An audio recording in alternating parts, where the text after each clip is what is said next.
Bonjour, vous êtes malade, mais ne vous inquiétez pas, vous vivez en France. Alors forcément, que faire durant vos heures supplémentaires? Bienvenue dans Temps perdu. Ce que vous ne savez sans doute pas, c'est que lorsque vous m'envoyez des liens sur le blog de l'émission, je me dis ouf, je ne vais pas avoir trop de boulot ce week-end.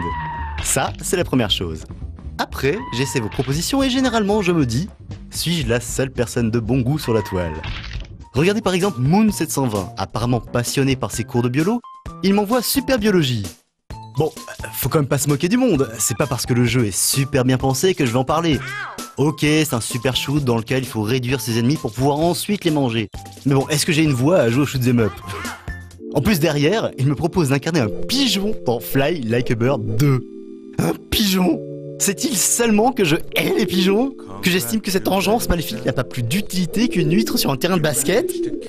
Si encore on pouvait s'adonner à la probable seule distraction de ces sales bestioles, je dis pas. Ou encore si c'était en 3D et qu'on pouvait jouer à plusieurs. Mais là, franchement. En même temps, c'est pas mieux que Phil qui a apparemment décrété que j'étais un fan des casse-têtes. Dans Bloxors, il me demande de pousser des blocs vers un trou. Alors forcément, c'est super dur et en plus, ça demande un temps de dingue. Comme si j'avais que ça à faire de jouer à des jeux idiots durant mes heures supplémentaires. Juste derrière, monsieur voudrait que j'essaye Roboclo. D'accord, j'ai longtemps été passionné par la robotique, mais je ne vois certainement pas l'intérêt d'essayer de manipuler un bras de robot dans des pièces super étriquées. Ok, c'est jouable tout ça machin, mais faut voir pas me prendre pour un jambon non plus, hein.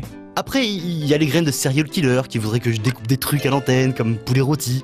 Ce dernier aimerait que je parle de Splitter, mais heureusement que j'ai une éthique, moi. Je ne vais pas m'amuser à heurter la sensibilité de la ménagère de je ne sais plus quel âge. Vous imaginez? Elle serait rapidement traumatisée par cette monstruosité du jeu vidéo où il s'agit de trouver où et comment trancher pour réussir à atteindre une cible. Non, monsieur, je ne mange pas de ce pain-là. Mais bon, tout cela n'est rien à côté de Théo le zombie. En plus d'être presque mort, celui-ci tente de pervertir la bonne âme que je suis par l'intermédiaire de jeux frôlant la dérive anarchiste.